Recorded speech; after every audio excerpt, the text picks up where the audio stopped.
So, good afternoon. And today on the Food and Drink Summit, we're with Harry Kennedy, who is Export Manager of the Carlow Brewing Company. How you doing, Harry? Hey, Colin. Very well. Thanks for having us on. I'm delighted to have you on today. Yeah, obviously it's a little bit of a unique one. Everyone getting from home, but I think everyone's getting used to using the videos or the Zooms or the FaceTimes or whatever. So it's a new way of communicating. Absolutely. It's a new world out there, Harry. So, Harry, tell us a bit about yourself and your background. Yeah, so I'm working for the Carlow Brewing Company. People might know us a little bit better as O'Hara's Beers. We're a brewery based in County Carlow in Ireland, about an hour and a half south of Dublin. I've been with the company myself about 6 years.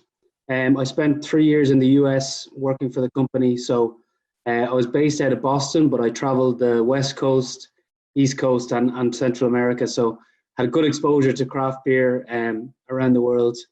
And then now I've moved back and been with the company in Ireland based about 4 years. And then I cover the export sales based out of Ireland, but traveling around the world. But obviously not doing very much traveling at the moment. Yeah, before that, though, that sounds like a really tough job you had there, Harry. Yeah. Traveling around the world and tasting beer, hard job, eh? Yeah, that's it. Everyone thinks it's easy or glamorous just going around drinking beers, but it gets tough. But again, look, I was saying that I was doing too much traveling, but I wouldn't mind being back doing it now, to be fair. Of course. So tell us a wee bit about the company itself, Harry. Yeah, so the company was founded in 1996. It's owned and operated today by Seamus O'Hara, so it's family owned and independent. Seamus was working in a different segment of an industry, and was actually traveling himself to the US or the UK. What was happening was he was traveling and staying for long periods around the world. He would go to a local bar or tavern and saw all these guest beers and different types of beers. And when he came back home to Ireland, he kind of realized there wasn't very much on offer in the pubs. It was always kind of the same 3 or 4 products. And he said, maybe I should go about changing that. So since then, started the brewery with his brother in Carlow in the old train station, and started brewing beers. Again, initially very much export orientated, just because the Irish market was kind of like, what's this? Never heard of craft beer, get out of here type thing, which is understandable. But in the last few years, obviously, going over 20 years, it's kind of grown to today we're, available nationwide and exported to, a number of different countries. Brilliant. You've actually answered my next question, which was going to be what was the inspiration behind the business? Obviously, lack of choice, but were the guys in the industry at all, or were they not? No. So they were working in, different segments, but it was sort of a hobby or passion. During college, I think Seamus, the founder, studied biotech, which involved one of the modules was brewing. So I think he was doing some kind of home brewing at home, and the entrepreneur in him, maybe he was brewing some beer and selling it to his buddies in college or something like that. So I think that kicked it off. Brilliant, absolutely brilliant. And you've touched on export now. So do you sell more of your products abroad than you do at home, or has that now changed? Because obviously we're now becoming more used to craft beers. Yeah, so when we started, very much initially, it was all export really, and that's kind of kept us going. I think we won an award in 2000 that really put us on the map, and started getting a couple of calls from different countries saying, "Hey, look, we heard about your beer, can we get it?" But over the last couple of years, it's been about 50-50 over the last couple of years, because the Irish market's really kind of taken off a bit, and people have been interested in pubs and restaurants, and so that's, at the moment, it's about 50-50. Brilliant, absolutely brilliant. And I'm going to ask about the elephant in the room here. Who would your major competitors actually be? Yeah, I suppose, like, the hard thing is, don't like to say it, but, obviously we're up against the big guys, really. And, we are a small company, but, when you're going to talk into publicans and, into the supermarkets, the big guys really control the shelf space or control the taps. So, if you can get around those guys a little bit, or, find your place, you're kind of winning. But at the same time, some of those guys have put beer on the map, and they do a lot with innovation, and, they get new people into beers, which has been great, but they'd have to be the guys that, you'd say that you're waking up every morning going, what are they doing next? And have you got aspirations to take these boys on? I don't. I think if we got some big checkbooks or something like that, or some big support maybe. But I think the main thing is we keep plowing our own furrow, and we're always about innovating and bringing different beers to the market. And the craft beer scene in Ireland has exploded over the last few years. So more and more people are looking for different beers, better beers. Actually, I think not to tip on it, but during the recession, I think years ago, people mightn't have had as much money to go out and buy 50 pints, but if they had, a spare tenner, they were like, oh, I'm going to buy something quality, and, trying to find something that had really good ingredients. So that was really kind of helped over the last couple of years. Brilliant. And you're doing my job for me. This is brilliant. So you're leading me on now next to, you talked about ingredients. So is provenance and sustainability important to the company? Yeah, absolutely. I suppose the main thing people always ask is, craft beer. What is craft beer? And there's about 100 different answers. But, what we would say is that it only uses 4 ingredients. So that's water, malt, hops, and yeast. So we try and source all of our ingredients locally where we can. But some of the hops, they don't grow in Ireland anymore. So we have to bring some in from the US or from the UK or, elsewhere. But where we can, we source locally, particularly supporting Irish farmers. And where the brewery is located, in Bagnallstown in County Carlow, there's a really good river called the River Barrow with really good hard water, which is really good for brewing stouts and ales. So where we can, we source locally. And sustainability is another huge part of what we're about. So we're undertaking a water treatment project right now. So actually the water coming into the brewery, once it's used and recycled, it'll actually be cleaner coming out of the brewery, hopefully, once we get this project finished. So, it's very important to us, the environment and where we source our ingredients. That's absolutely amazing to hear. And that actually might drive more customers to you, knowing that you're actually benefiting the water supply with your beer. Absolutely amazing. Yeah, exactly. But it's kind of part of what we're doing. We're looking for good ingredients. We're trying to be sustainable as best we can. And a lot of the kind of the food or artisanal products are on that trend where they're looking for they aren't looking for shortcuts really. They're looking to use the best ingredients, supply it, support Irish suppliers where we can, and be sustainable as well in the longer term. Absolutely love it. So tell us a bit about your products. What are your main products? What's your best sellers? So we have quite a range of products. So at the moment we have about 15 different beers available, and we have about 3 or 4 different ciders as well. But the main products that most people know us for is our Irish Pale Ale. So this is an India Pale Ale, but obviously with an Irish twist, and not too high in ABV, but it has a lovely hop characters. And we've an Irish Red Ale as well. That's pretty popular, both in Ireland and abroad. And in the last couple of years, the IPA category has just kind of exploded. So we've kind of taken off with lots of different styles. We do a white IPA, we do a hazy IPA, and we do an East Coast style IPA. So all under the O'Hara's brand. So you'll find us in most of the major retailers in Ireland. I'm salivating here. Have those products reached the north yet? Yeah, so we do a little bit up the north. We work with a company called Causeway Sales or Anzac Wholesale. So any of your kind of local bottle stores or specialty craft beer stores, ask for our products and they'll be available. But we're hoping to put a bit more focus and effort up there over the next while. Brilliant. I'm salivating here. So tell me, how do you reach your potential customers? So obviously, again, being a smaller company, we don't have the huge marketing budgets of some of the other guys. So we rely a lot on word of mouth, and customer saying, "Hey, I tried this beer, it was great. Have you tried it?" We do a lot of events and festivals, and we're actually part of setting up the Belfast Irish Craft Beer Festival every year that we run. So that's a great event for all the family to come out and try different beers, local suppliers, all that kind of stuff. But then also social media. So that's one of the key ones for us. Again, it doesn't cost too much and everyone's on it. I don't know about you, but I'm on my phone too much, or so my girlfriend says. Even more so today than ever, I'll tell you. I'm getting a wee report and I'm going, oh my goodness, that's unbelievable. Exactly. So you can check us out. We have O'Hara's on Twitter, O'Hara's Irish Craft Beers on Facebook and on Instagram, all those, the usual suspects. Again, you're beating me to it. I was just going to say, where can we get you? See, you've done it. Absolutely superb. Yeah, we do have our website as well. It's just a little bit of confusion. It's carlowbrewing.com, but then on social media, it's O'Hara's Beers for Twitter and Instagram, and then it's O'Hara's Irish Craft Beers on Facebook. Okay, that's good to know. Brilliant. And in terms then, Harry, of where you see that, if you like, the Irish drinks industry and the global drinks industry going, where are they going in the next 3 to 5 years? Maybe particularly with what's happening. Yeah, good question. I suppose you saw Irish whiskey, had a huge trajectory over the last couple of years, and everyone and their cousins seem to be opening distilleries or a new whiskey brand coming around, which is great.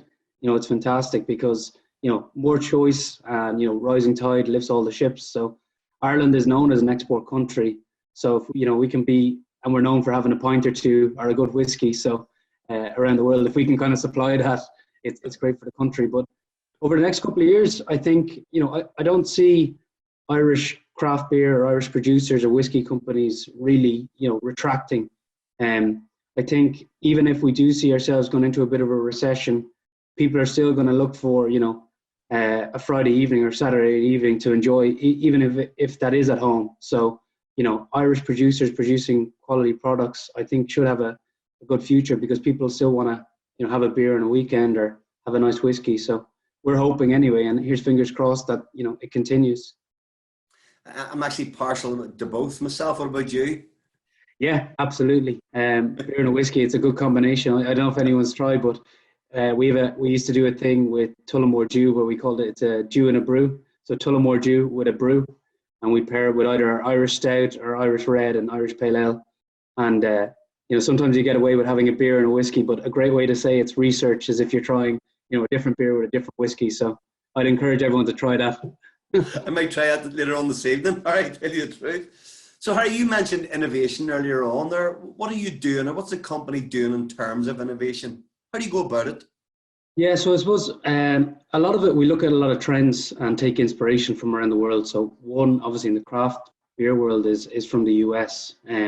So we've released a product called White Haze. It's a hazy IPA, and hazy IPAs have become crazy popular in the US. So it's, normally people look at their beer, it's super clear, very, easy to drink and clear, where now people are looking for hazy, juicy stuff that you nearly put back if you got served it. So yeah, following trends like that is one thing. And then also, I suppose, brewing smaller batches of beer. So our main products are, stouts and reds. We would brew in the main brewery, but we've opened up a little small brewery down in Carlow where we'll do only, a little run of beers and, package that off in a really small quantity to try and get direct feedback from customers. So that's one of the key things we're doing, but also, trying to push the boundaries, not just have your regular lagers, but, adding in different hops and different flavorings where we can to try and innovate in that way. Yeah, and the research actually may be a bit more difficult with what's going on today. Have you thought about that? In terms of the research? Yeah, in terms of maybe getting customers to taste your products.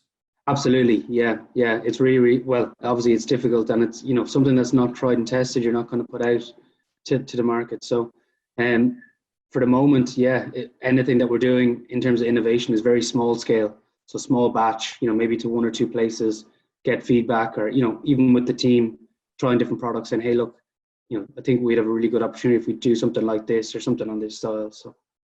Yeah, because I was thinking it might actually sort of stem the flow of new product development at the minute.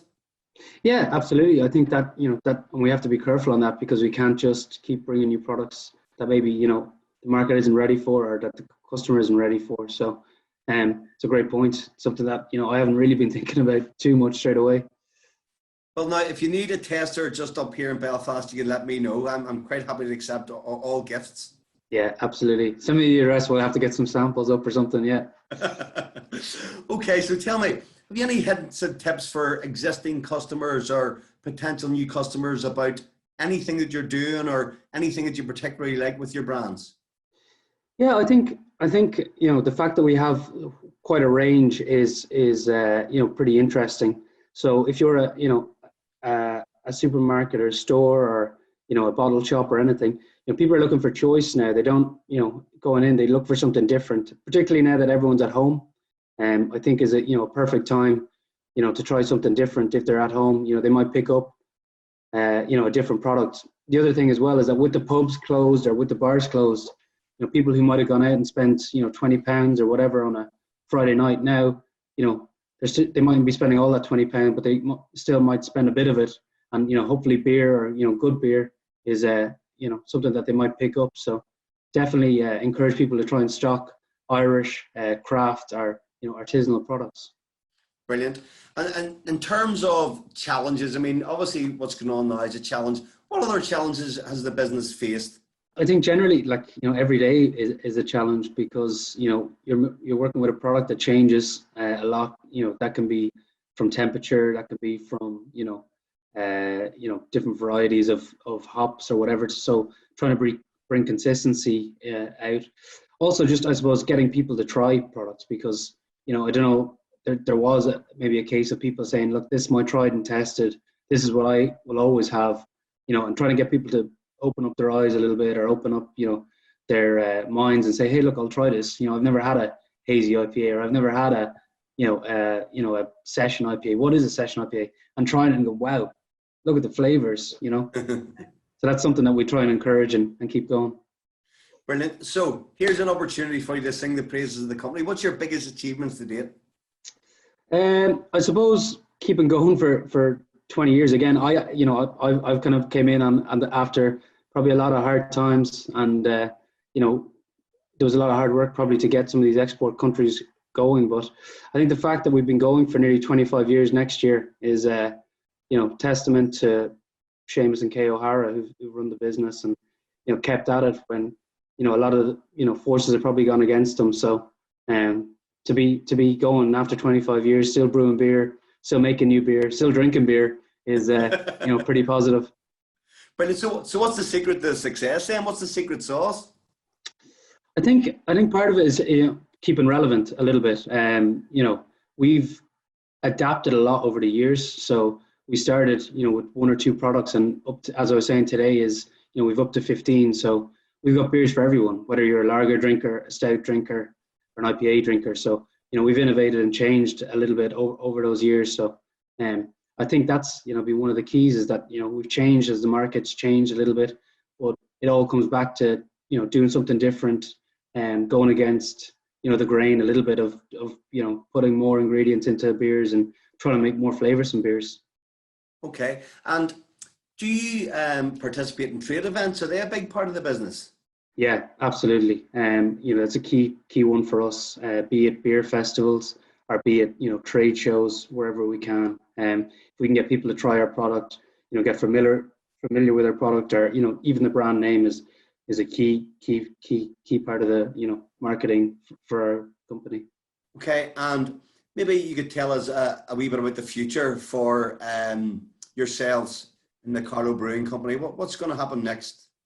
Yeah, I think at the moment is keep going for the moment, but I wouldn't be surprised if you see us, maybe bringing out some new innovation products, maybe in new formats, be it in a certain size of can, innovating maybe with ciders. But one thing that we're looking at doing now with the kind of revival of Irish whiskey is putting a lot of putting our beer into some whiskey barrels. So keep an eye out for maybe some beer aged whiskies and that kind of stuff going ahead. Might be something that we're bringing out in the future.